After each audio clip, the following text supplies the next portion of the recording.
السلام علیکم ورحمۃ اللہ وبرکاتہ۔ دوستو، آج میں آپ کو ایک ایسی سچی اسلامی کہانی سنانے والا ہوں جو صرف دل نہیں بدلتی بلکہ انسان کو اندر سے ہلا کر رکھ دیتی ہے۔ یہ کہانی ہے ایک ایسے شخص کی جو ڈاکو تھا، راہزن تھا اور ایک رات میں سب کچھ بدل گیا۔ دوستو، قدیم زمانے کی بات ہے، ایک نوجوان رہا کرتا تھا، اس کا نام تھا فضیل بن عیاض۔ لوگ اس کا نام سن کر راستہ بدل دیتے تھے کیونکہ وہ راہزن تھا۔ راستوں میں گھات لگا کر بیٹھنا، مسافروں کو لوٹنا، راتوں میں گھروں کی دیواریں پھلانگ لینا، یہ سب اس کی زندگی کا معمول تھا۔ لوگوں کے دل میں اس کا خوف بیٹھ چکا تھا، لیکن اللہ کے لیے کسی بندے کا دل اتنا بھی سیاہ نہیں ہوتا کہ وہ واپس نہ آ سکے۔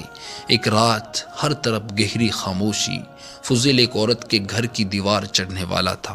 جیسے ہی دیوار پر قدم رکھا، اچانک ایک قریب کے گھر سے قرآن کی تلاوت کی آواز آتی ہے۔ آیت تھی، الم یأن للذین آمنوا ان تخشع قلوبہم۔ کیا ایمان والوں کے لیے وقت نہیں آیا کہ ان کے دل اللہ کے خوف سے نرم ہو جائے؟ دوستو، یہ آیت سیدھی اس کے دل پہ لگی، جیسے اللہ خود اس سے کہہ رہا ہو، اللہ خود اس سے بات کر رہا ہو۔ فضیل کب تک یوں ہی چلتا رہے گا؟ فضیل کے قدم لرز گئے، دل کانپ اٹھا۔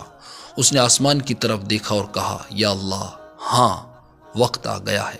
وہ دیوار سے نیچے اترا اور اندھیرے میں گم ہو گیا، لیکن اس کا دل جاگ چکا تھا۔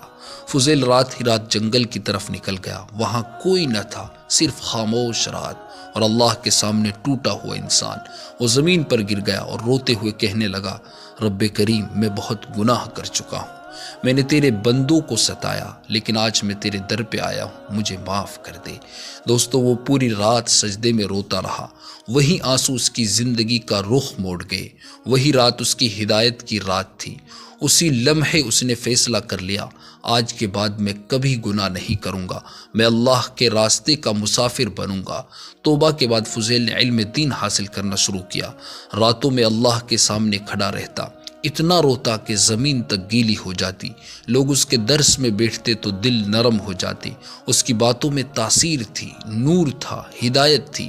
یہاں تک کہ بڑے بڑے علماء کہنے لگے کہ فضیل اگر اللہ سے قسم کھا کر کچھ مانگ لے تو اللہ اسے پورا کر دیتا ہے۔ جن راستوں پر وہ پہلے لوگوں کو لوٹتا تھا، انہی راستوں پر اب وہ لوگوں کو اللہ کی طرف بلاتا تھا۔ دوستو، فضیل بن عیاض کی کہانی ہمیں دو باتیں سکھاتی ہے۔ انسان چاہے کتنا بھی برا کیوں نہ ہو، اللہ کے دروازے کبھی اس کے لیے بند نہیں ہوتے۔ ایک لمحہ، ایک آیت، ایک نصیحت پوری زندگی بدل سکتی ہے۔ اگر ایک ڈاکو بدل سکتا ہے تو ہم کیوں نہیں بدل سکتے؟ اس لیے عزیزو، اپنی زندگیوں کو درست کرو اور اللہ سے توبہ کرو۔ اگر یہ کہانی آپ کے دل تک پہنچی ہو تو ویڈیو کو لائک کریں، چینل کو سبسکرائب کریں اور کمنٹ میں لکھیں، یا اللہ ہمیں سیدھے راستے پر رکھ۔